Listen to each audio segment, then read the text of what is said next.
Okay, I'm having trouble understanding you. Speak loudly. It's me, it's not you. Okay. If you can talk a little slower. And louder. And Were you scared during the march and all that time? where did I say? No, like were you scared during the march and all that time? Were you scared? Oh, yes, absolutely.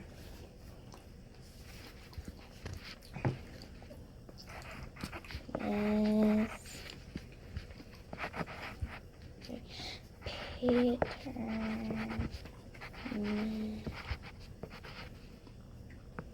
Remember him? Mm-mm.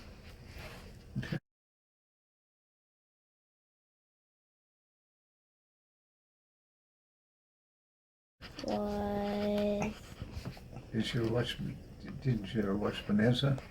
Yeah, scared. but not enough to know the people. That's Adam Cartwright. Mm. He's right beside me. So should you have a follow-up question to that? Why was he scared? What was he scared I'm of? asking the questions. Okay. You're doing the listening. Okay. Over. Go ahead. Why were you scared? Okay. I was scared because we were in Alabama, a state. Okay. And Alabama was very well known for having a lot of white people who hated black people and killed them. That's just awful. Yes. And I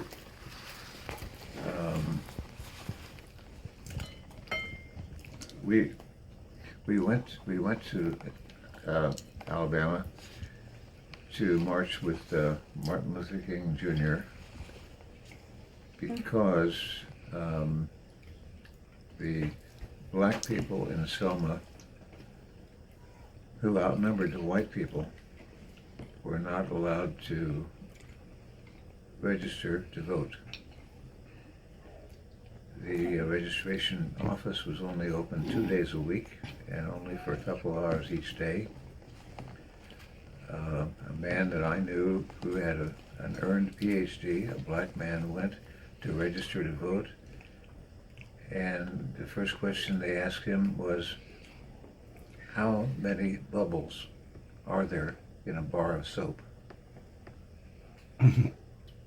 and he smiled, and they kicked him out. They said, "You're not taking us seriously. Get out." They refused to let him register to vote. Okay, that was because he was black. They didn't want black people to vote in Selma, and so we decided that we would march from Selma to the state capital, Montgomery, with King, and then to demonstrate that the laws that kept black people from voting and participating in society were wrong. We didn't hurt anybody. We didn't destroy any property. We had several trucks coming behind our march where we were marching. There were about 50,000 of us. And we had trucks coming up behind us picking up any garbage that they found along the street. So it was absolutely perfectly clean. The local newspapers reported that there were 10,000 of us in the march, but there were really 50,000. Okay. But another pastor and I went, and they wanted pastors to come wearing white collars. I'm telling you this, and I don't know how you're going to get an answer out of this, but anyway, let me just tell you the story, okay?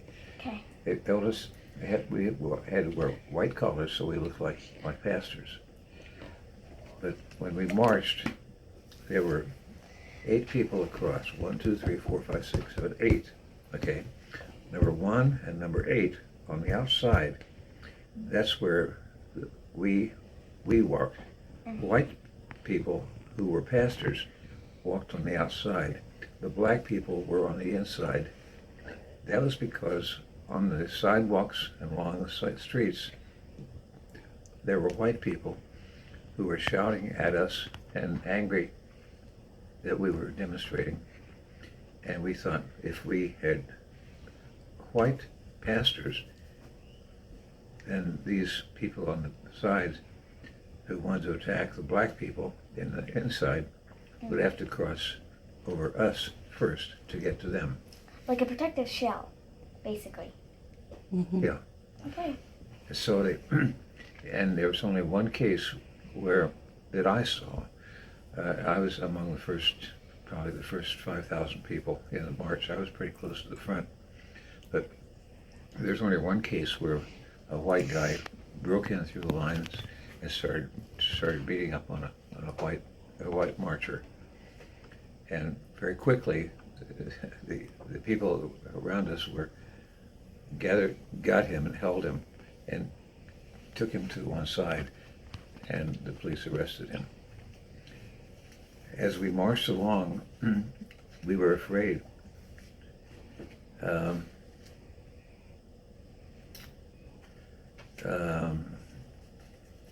I'll show you some pictures here. Just keep going with the story. Okay. It's part of the story. Just listen. Oh, okay. I'll help you with the Here. notes later.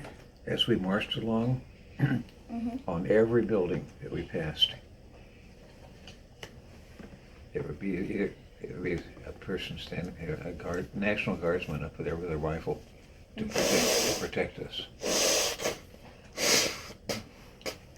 And this is a helicopter. Yeah.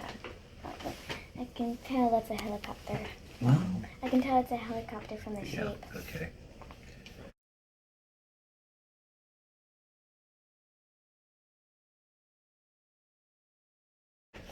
Bird.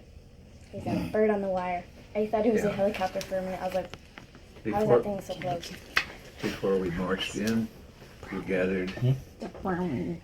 and here are some pictures of our gathering, some pictures of how we looked when we gathered to the march. Wow, that's a lot of people. Yeah, it was a lot of people.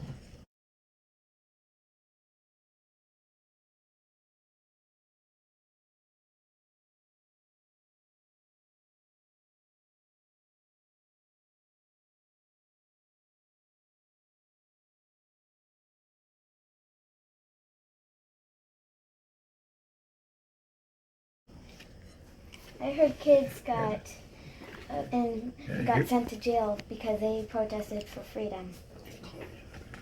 Well, that was before we went. In fact, I'll show you this.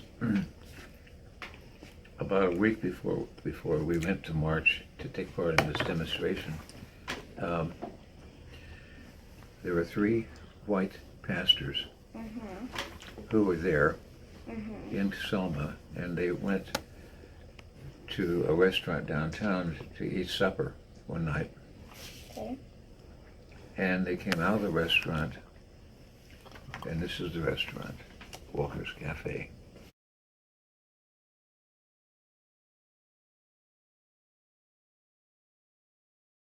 Okay. They came out of the restaurant and started walking that direction on the sidewalk. They had to cross an alley. Hiding in the alley was a white man with a baseball bat. Sorry, my eye is a tree.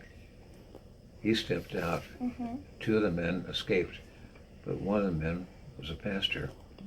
All 3 were pastors. The Unitarian pastor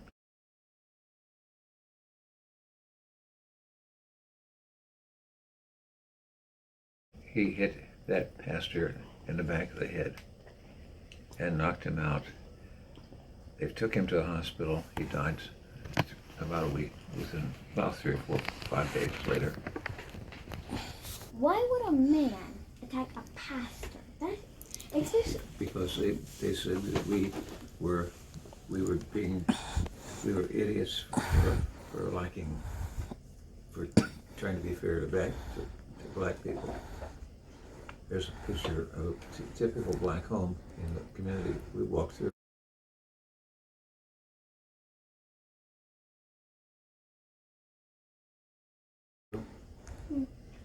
See, you can see how poor they were. Yeah. There's a girl, little girl. Well,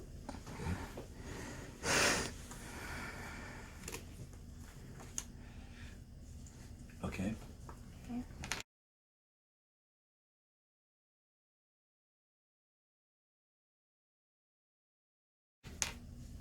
Now, yeah, should I go on with the rest, more of the story? Mm-hmm. yeah, please do. Is that okay? And then you can put it together, or do you want to ask questions? Before you continue, just so I can follow up, what made you want to go join the march?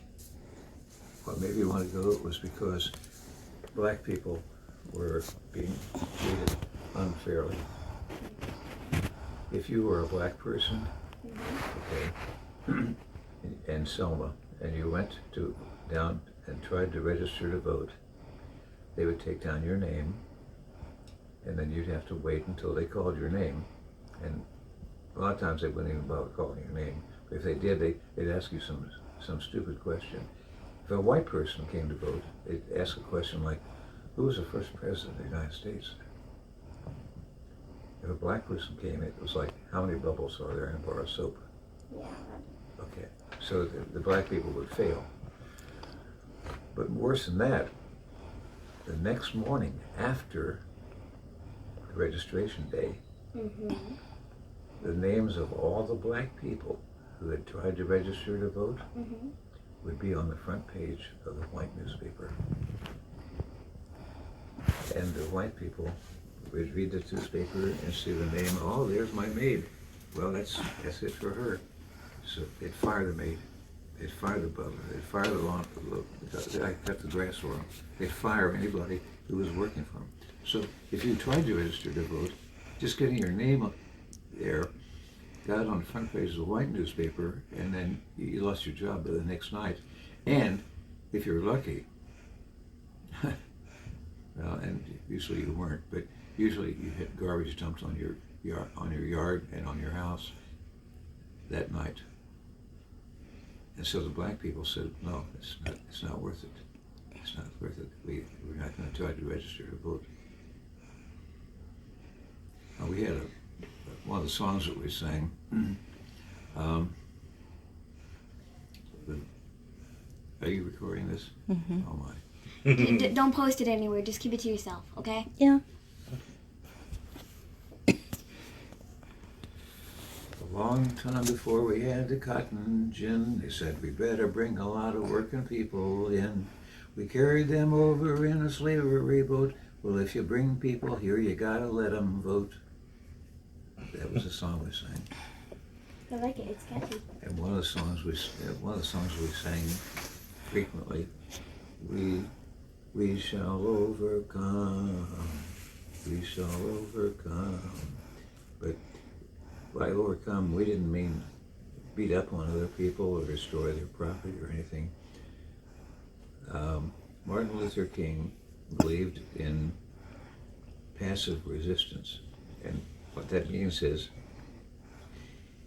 if you think there's a law that's wrong, like the law that says, black people are not allowed to vote. Well, you try to get the law changed, and if you can't get it changed, then you try to demonstrate to the community, a larger community, that law is immoral. And the way you do that is you go and you disobey that law without hurting anybody or destroying anything, but you break the law. The police come, they arrest you, you don't resist them, you follow along do whatever they say, they put you in jail, and you stay in jail. And if enough of you do that long enough, people outside the jail are going to say, why are all these people in jail? What's the problem here? Hey, is that law? Well, that's a dumb law. We need to change the law. That was what Martin Luther King taught. You don't fight back. If somebody hits you, don't hit them back. I wasn't in on this training, but they taught some of the demonstrators how to run with their hands over their heads, so that when the police hit them with clubs, they wouldn't be injured. Well, I think they should. They will be, but not on the heads. Right. Right. Yeah, but it was really dangerous. It was dangerous. Yeah. Well, the night when we went up to the state capitol, and King was the main speaker, and but I had already met him back in the University of Chicago days. But,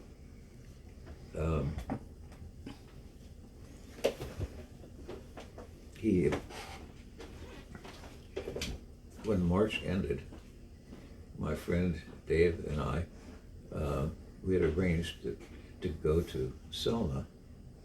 We were in Montgomery for the march, and we were going to go to Selma and meet Ernie Radford.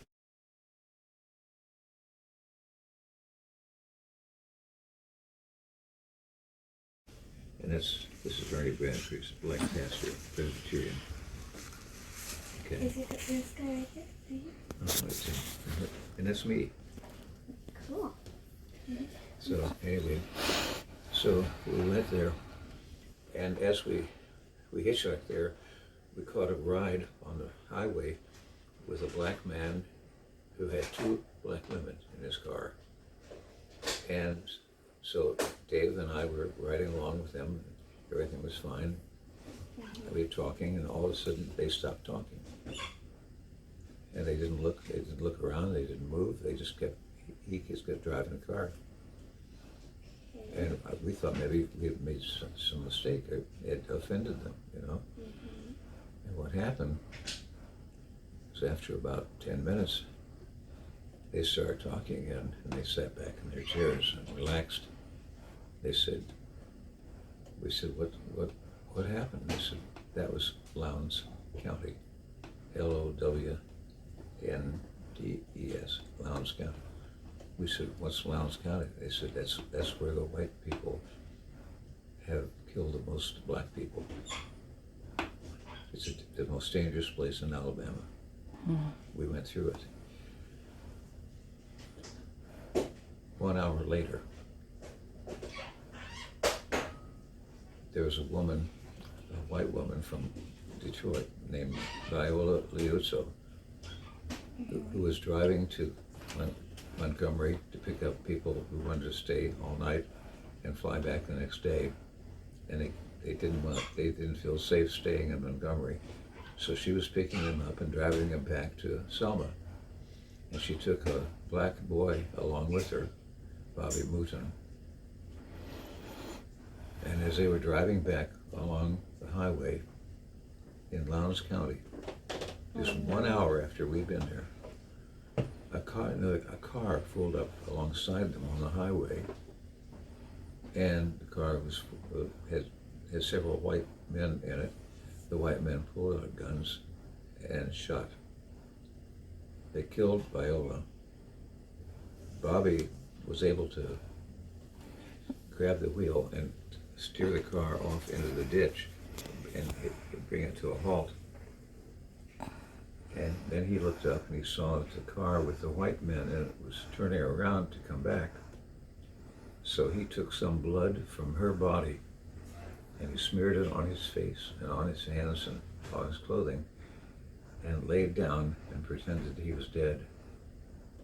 They came back, stopped, got flashlights out, came over, looked at the car, and I guess he fooled them. Obviously they thought he was dead too. And so they left. And so Bobby finally, I guess he passed out. And then after that he came back, got on the highway, and hitchhiked back to Selma. Bobby Mooten was a member of Ernie Bradford's church. And when Bobby got back to Selma and told the police what had happened, the police put Bobby in jail. Because they thought they were lying? They said, or... for protective custody. I don't think that's a thing. See, he had done no wrong, but they jailed him. And Ernie Bradford, when he came to his home, we were already there. He came in. He was so angry. He said, "What? That's what's wrong with this whole situation. It's they put the wrong guy in jail." Well, that's what they did. Well, that was just 1 hour. Just 1 hour after we had gone through Lowndes County. That happened in Lowndes County. So it was much more dangerous than we realized it was. It was really dangerous. Okay. Go. I'm really glad that kind of time is not going on today. I'm just really glad. Because one of my best friends who can switch real easily, my friend Lise, she is black. And although we may not agree sometimes, I love her because she does not just say, well, you're stupid, like the other kids. So that's why I love her. I just love her. Okay. I thought you might like to see this. On the front cover of the book is a picture of the people walking from Selma to Montgomery. Okay? But this is the important thing. It was Martin Luther King Jr. signed it? Yes.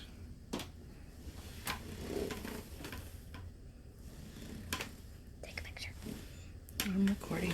So, okay. So, okay.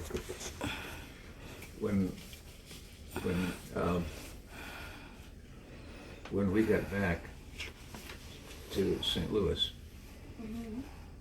the black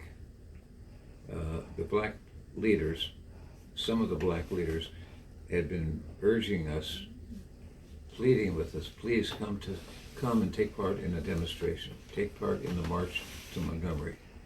So we several weeks of pleas, so we went. As soon as we got back, these same black leaders said, why did you come down to Selma? You had no business coming down to Selma. You should have stayed home and taken care of your problems in your own yard, your own backyard. Okay, one of the leaders who said that was a guy named Stokely Carmichael. Carmichael. Yeah. It's a funny name, but I do not want... I'm laughing at the name, not him, the person. This is a book Martin Luther King wrote about long conversations he had with Stokely Carmichael. He disagreed with Carmichael. Carmichael said, the civil rights movement, all white people are good. All white people are bad. All black people are good. And King said, no. At the foot of the cross, the ground is level. All of us are sinners. We all need forgiveness. We should all join together in harmony. And we should not look at a person's skin color. We should look at a person's character, a person's morality. Are they good people? Are they honest? And so forth. Well, anyway, that was King's thing. Well, anyway, a family in my congregation in St. Louis had a cross burned on their front yard because they were members of my church. We had a meeting in southwest St. Louis that I moderated, and we had speakers from different points of view on race relations. And afterwards, I wasn't paying attention, but I should have been. After the meeting, a group of about 6 men surrounded me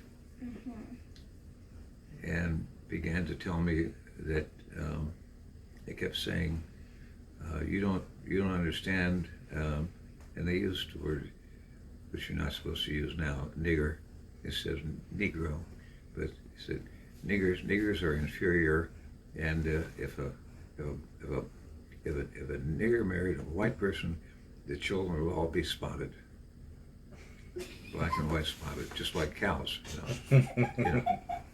And No. well, yeah, that's what they said. They were telling me that, and There were some people who believed it. there are people who believe it. And the other thing is, I'm not going to hurt you, okay? I'm just going to show you. One guy came up to me and he was yelling in my face, much closer than I am to you. And he started pushing me like that, poking me like that on the chest. Yeah, I won't do that, but he kept doing that, and I felt, and I kept moving back away from him. But there were I was surrounded by these white people who were yelling at us. Later, I found out that one of the men in the group was an FBI agent who was there for my protection, but I didn't know that at the time. But that's the kind of thing that was that happened, and it was. We also had a place. I was the coordinator for fair housing in Southwest St. Louis County, and we had an all-white community called Crestwood. And one day, a black family, their last name was Custer, moved in, bought a house and moved in. And a lot of white people in the neighborhood immediately put up for sale signs. They wanted to sell their houses and get away because they didn't want to live on the same block with a black person. One of our families, the Divics, lived about 3 doors away from the house where the Custers had moved in. So I went to them and I said, it's up to you to talk to all these people who have these signs, for sale signs out, to take the signs down. You're going to lose money, and furthermore, go meet the Custers. They're nice people. They're intelligent. They're college educated. They've got good jobs. They're nice. So finally, the Divics, against their will, they didn't want to do it, but I pushed them real hard. They went out and they told these other people, take your signs down. So the signs came down one by one, and the black family stayed.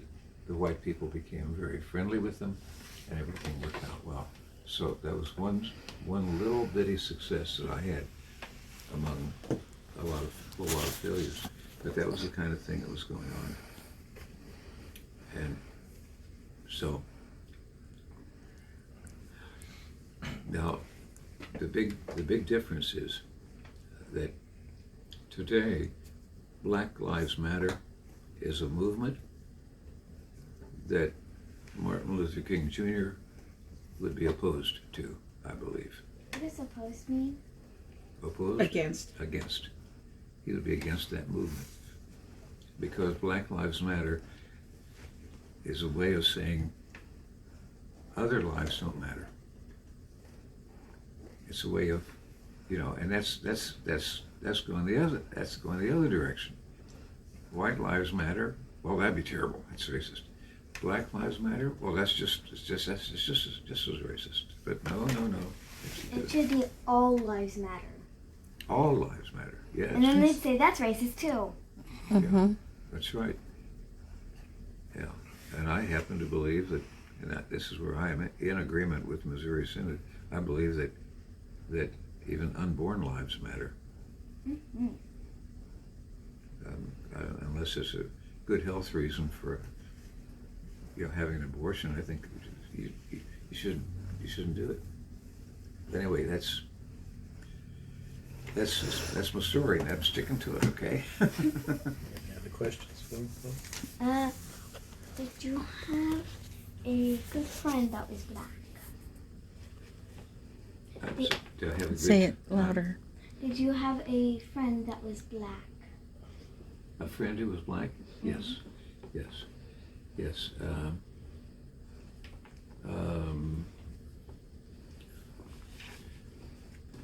There was a man in a man in Chicago who was the manager of a bookstore. I liked to go to that bookstore. We would go down there and his name was Joe Weaver, and we'd walk in and Joe, he'd always greet us. He knew who we were. He said, "Hi, how are you?" And we got along well with him. Yeah, it was before I realized there was any problem. It was black-white. This was back in the late 50s.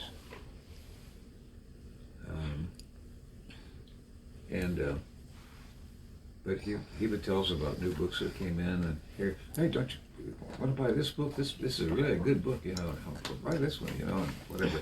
He was a real promoter. One day we went in and laughed, and he was laughing, and we were the only customers in the store. And we said, "Joe, why are you laughing?" He said, I got such a big kick out of it. I said, what happened? He said, "Well, I just had a woman who came in the store, and she didn't want me to wait on her because she's white and I'm black, but we didn't have any white clerks working in the store, so she had to let me wait on her. But as she was paying the bill, she looked at me and said, 'Tell me,' she said, 'is your boss also a Negro?' And Joe said, 'I never noticed.' And that was his way of saying it doesn't matter. Right. That's key. Okay. It doesn't matter. Yeah, doesn't matter at all. It matters on character and actions, not skin color, not color of eyes, not how they judge on not the way they eat an apple, on the way of actions and emotions towards others. That's how it matters. Nothing else. That's how it matters. Yeah. Okay. And what I described about going to Selma and Montgomery and the March and Lowndes County and all that stuff, that all happened in March of 1965. The March in March. Yeah. And it was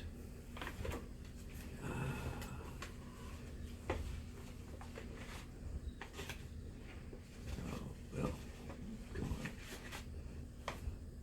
on. March 25th. It was on March 25th. March 25th, yeah. Okay. These are my notes. I've got some newspaper clippings and stuff here. May I see? Well, there's not a lot to look at. I still want to see. These are just notes that I made about the thing. Sorry. It's okay. I don't care. There's a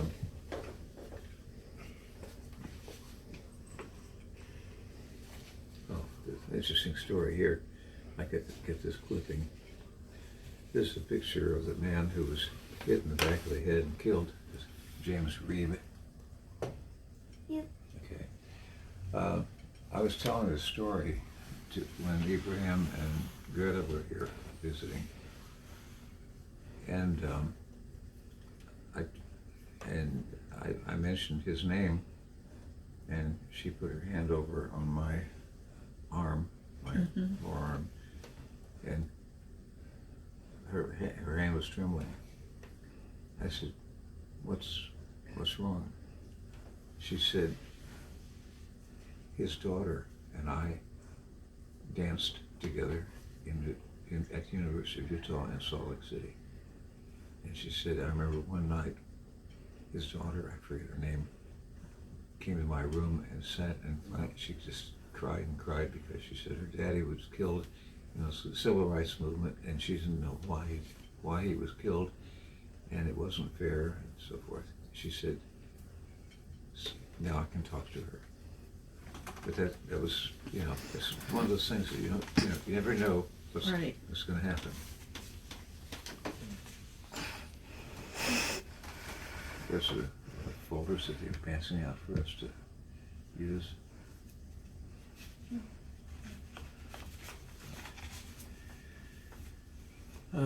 This I have not ever opened, and I'm not going to open it. Who is it from? No, that's not the one.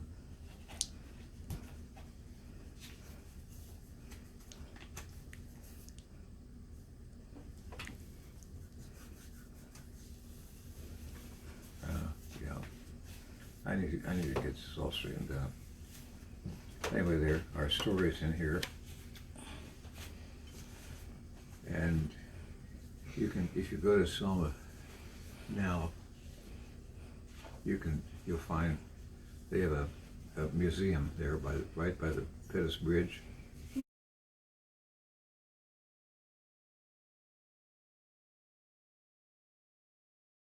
And my name is on the bulletin board there, at least I left it there.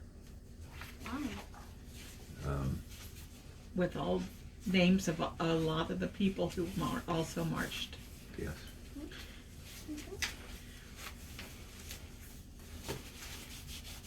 You have other questions, Chloe? Where did you stay during the march? Oh.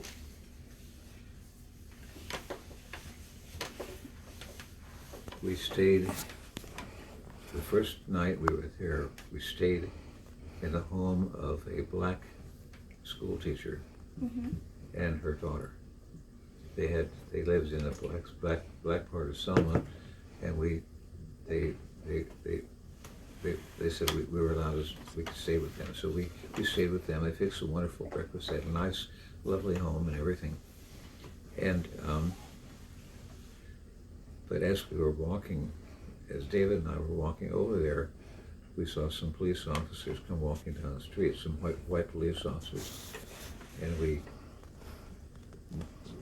were very quick to get out of the way so that they wouldn't see us, because we didn't know what might happen, because we were part of the demonstration, and a lot of the white police officers were against what we were doing.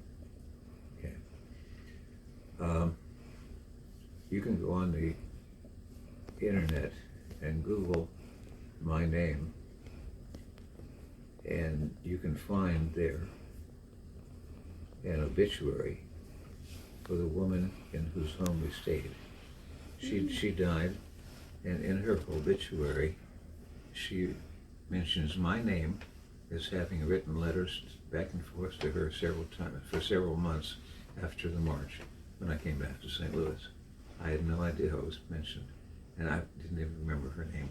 But that was it. And then the next night we stayed at Ernie Bradford's house over in Selma.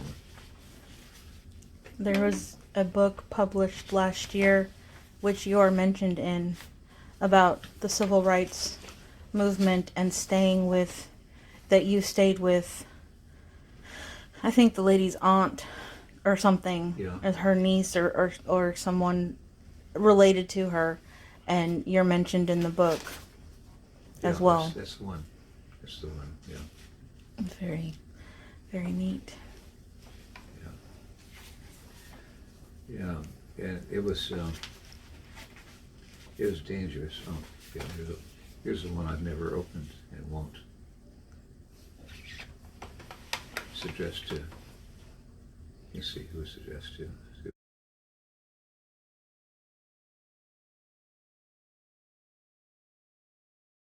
I wrote on it.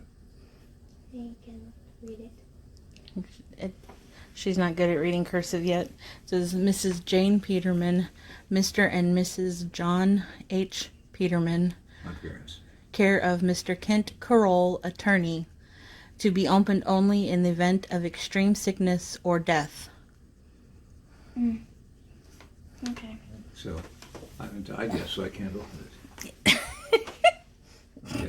until you're dying. I So- wrote some sermons. I preached some sermons about the thing with Selma, and here in Lutheran Women's Magazine in July, August, they published one of my sermons, and here's I kept some of the responses I got.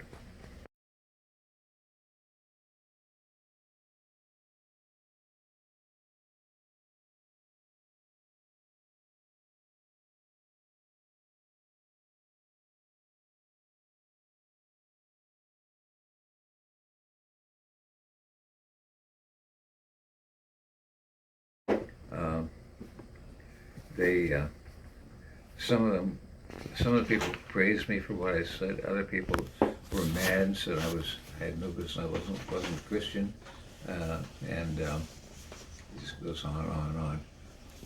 So anyway, sometime when you've got nothing better to do and you're at my house and you're interested, you can always look here and see it. But anyway, So what's your next question, Paul? more questions? You answered a lot of those so far. Yeah. About how old were you? How old were you during the march? Okay, 65, take away 33, I was 32, right? Mm-hmm. I was 32 years old. Okay. Yeah.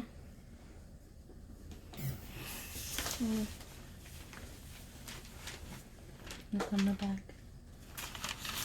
And this is the newspaper that I kept.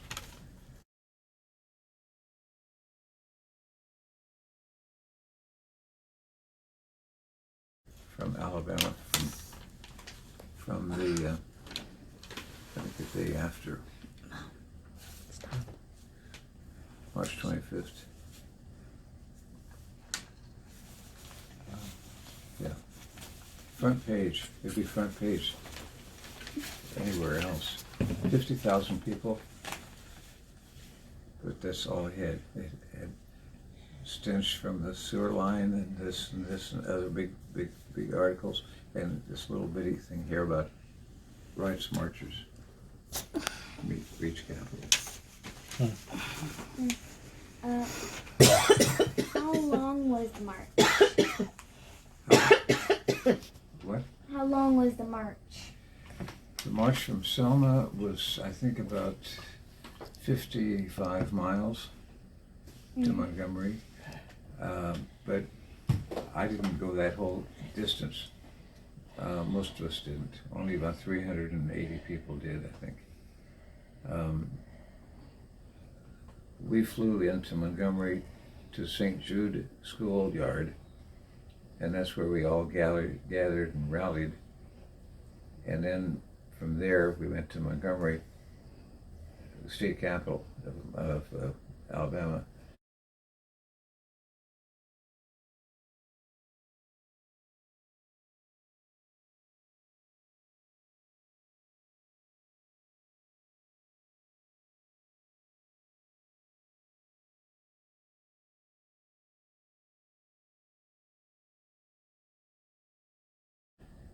And that was 10 miles. So actually I only walked about 10 miles. Okay. Well, that's still okay. How long did it take to do to march the 10 miles? Oh gosh.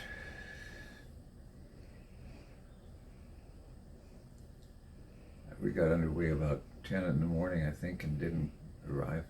Weren't in place for the speeches until about 2 in the afternoon. It was getting late in the afternoon by the time we got around to the marches. I mean, the speeches. You have more questions, Chloe? Did you ever speak to Martin Luther King Jr.? Yeah, I spoke to him just briefly, but many years earlier when I was a student at the University of Chicago, and Rosa Parks had she was there too with him, and he came to visit. And so he was at a luncheon in that we had for the students, and so we all lined up and went through a line, and I shook hands with him and with her, and I didn't think really too much about it until later on. It became very important, you know. But and then he was killed in 1968. He was in Memphis, Tennessee, on a motel balcony, and somebody shot him and killed him. And the official record is that a white man who hated black people shot him. I don't believe that's all of the story. I think that the black people, the black militants, Stokely Carmichael and other people like that, thought that the king was getting in their way, and so they decided to get rid of him. So they put a white guy up to it, killing him. But I don't know. We'll have to wait and see what the history books say. Maybe you'll live long enough to find out the truth. Last question. Were you ever put in jail for marching with black people? No. Okay. No, I was not put in jail. I have a question. What was the weather like that day? It was overcast and humid and damp. It had rained a couple of days beforehand. And the mud in St. Jude schoolyard was ankle deep. I had mud up to my ankles, over my shoes and everything. That's a lot of mud. And our luggage, when we flew on an airplane to Montgomery with a lot of other people, and who were going to the march, and we were met when we got off the airplane by some men who said, "You're going to St. Jude for the march. Give us your tickets. We'll pick up your luggage and bring it over to you."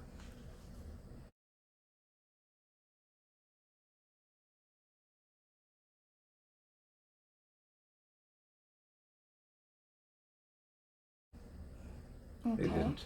They stole the luggage. They were Klansmen, Ku Klux Klansmen. They stole our luggage.